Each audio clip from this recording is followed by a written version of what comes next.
nebulae fly. If time is unreal, presence the only one true gift, how can there be yours without mine and mine without yours? In this ever-moving infinite, beautiful, chaotic, dysfunctional dream. But where there is one, we divide one into, divide the whole into yours and mine. What? Wake the fuck up. Wake up, wake up. With infinite everything existing all hours, what's yours and what's mine must also be ours. Yes, I'm waking. I'm here now, I see. There is one, or there is three. No absurdity we've heard called duality. Sides combined, we are whole. We are one. We are we. We are the holy Pythagorean Trinity. Choose yours or mine. We're no longer confined to black and white. We're exploring with color. We're beginning to see. From this ignorance, at least, at last we are free. One and one is always three.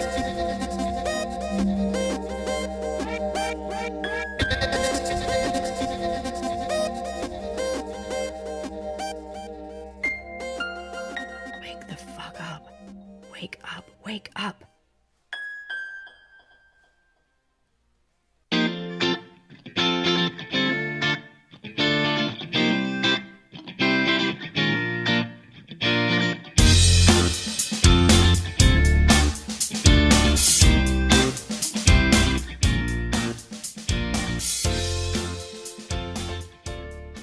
Good morning, Myth Act, and welcome to the Warrior News. I'm Danny. And I'm Janet. Today is Tuesday, April 16th, and a C Day. Please stand for the moment of silence, followed by the pledge to the flag.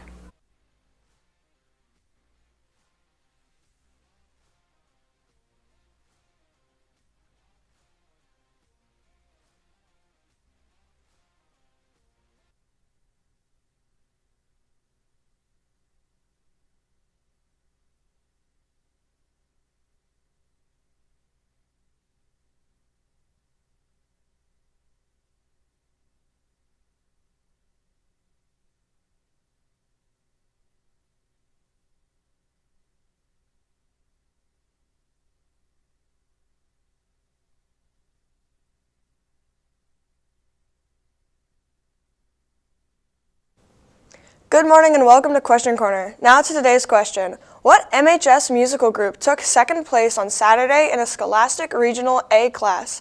Send your responses to questioncorner@mythacton.org. Now back to the desk. The Indoor Percussion Ensemble competed in the Mid-Atlantic Percussion Society Championships this past Saturday at Coatesville High School.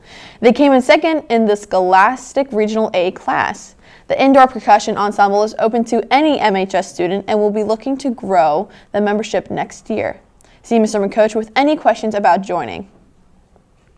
Student ambassadors have selected new members. Check your Google Classroom to see if you were selected. New and current ambassadors may volunteer to run post-prom tours on Friday from 5:30 to 8:30 p.m.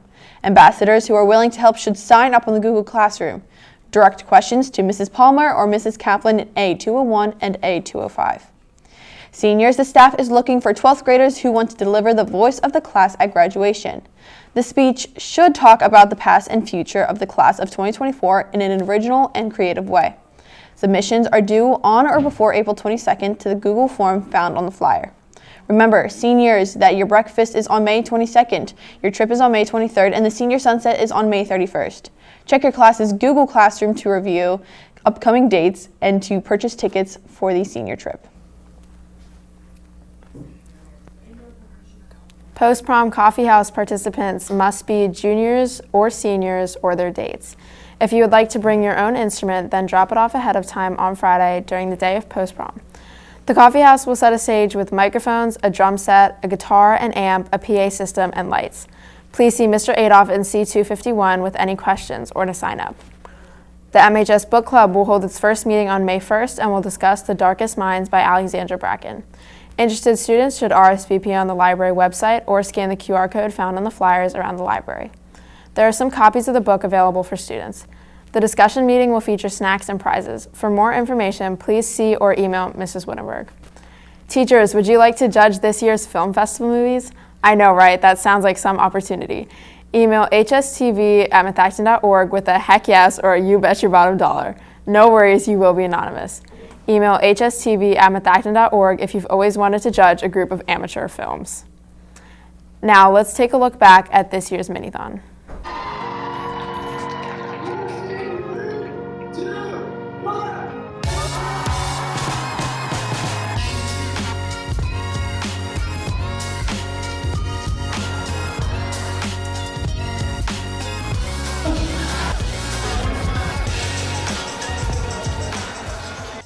Minithon's annual event for 2024 was held on March 22nd. Participants stand for roughly 6 hours in support of Charity for Childhood Cancer. We interviewed 2 overalls about the event. Hi, my name's Anna Reese, and I'm one of the head overalls. I'm Shivani Joshi, and I was the finance overall. So we start with picking the overalls right before the summer hits, and then as soon as school starts, we start fundraisers and reaching out to businesses, all to make the event possible. As Shivani said, involving the younger grades, it's a lot harder nowadays. We don't know if it's social media, referring, also maybe COVID, but also we had new sponsors this year, Miss Natris and Miss Savo. So it was hard to teach them how we do Minithon here, but it's all a learning process, and they did great for their first year. So we have 8 committees, and each committee has an overall, and then we also have 3 head overalls to just oversee everything. The main purpose of Minithon is to raise money for the kids with cancer and their families and all of their hospital bills they have to go through. So I think anybody participating in Minithon is making a huge impact to those families. I always say, put yourself in those people's shoes. How would you feel? And I think once kids come to the event and they realize the purpose they're there for, it's so heartwarming, and you realize you're making this huge impact for those kids. I think each committee did an amazing job, but specifically Marina, she made over $1,000, so I think she deserves a shout out. She was our highest donor. Can't say her last name. I'm sorry, Marina. And our top donor this year was Marina. Our guest speaker was a freshman at Satterton. Her name's Kylie Cummings. So she hasn't made a huge impact on Four Diamonds itself, but on Methacton, for all of the kids listening to her speech, I think everyone was some people were in tears. Some people, I think, if they were bored or they were really struggling with standing on those bleachers, I think it all pushed everybody to make it to the end of the night and realize that we are helping. If we're not helping anybody, we're at least helping Kylie. Thank you, Anna and Shivani, for taking the time to interview with us, and thank you to everyone who donated or participated in Minithon. This year, we raised over $64,000, all for the kids. April is Sexual Assault Awareness Month, and that means it's time for WPG's annual Clothesline Project. The Clothesline Project is a powerful movement that shares stories and promotes awareness of this issue in today's world. The varying symbolism of the t-shirts that WPG has created both recently and in years past is truly impactful. Check out the clothesline in the courtyard, and please treat it with respect, as it represents an incredibly delicate and heavy topic. It's Pretzel Tuesday. Pretzels will be for sale in the lobby for $1 each after school today. Come support the theater company and get a great snack while you're at it. And now to that question corner answer.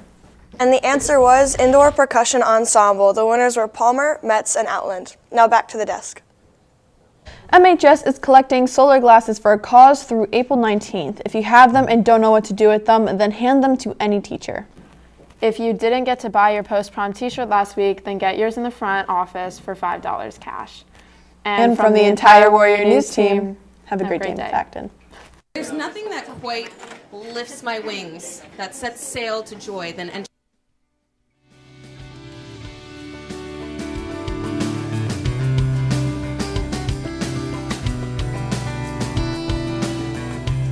There's nothing that quite lifts my wings, that sets sail to joy, than entering a room and just hearing, oh no, from the dream team in the corner over there. Yep, show them off. Yeah.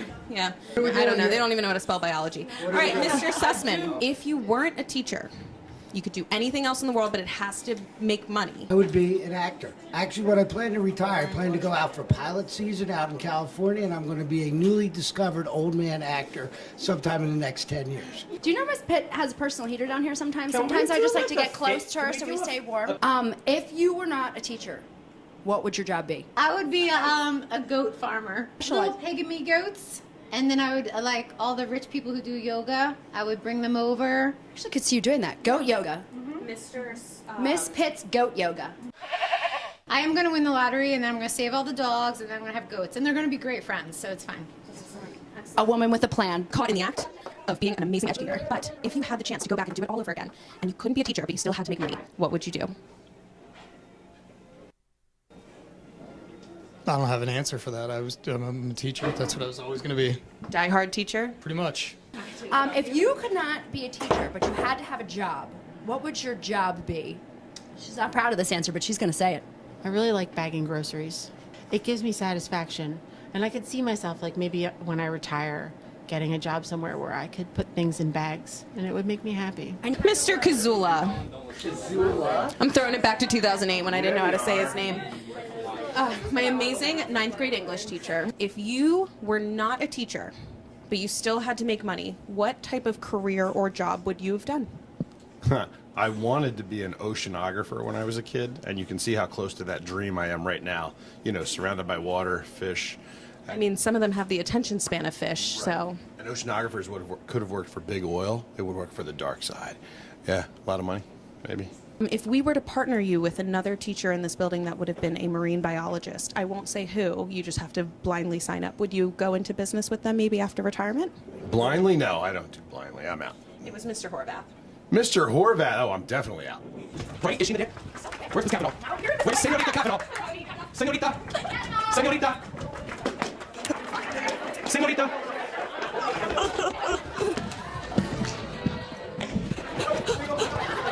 You like that? Senorita Capital? How are you today?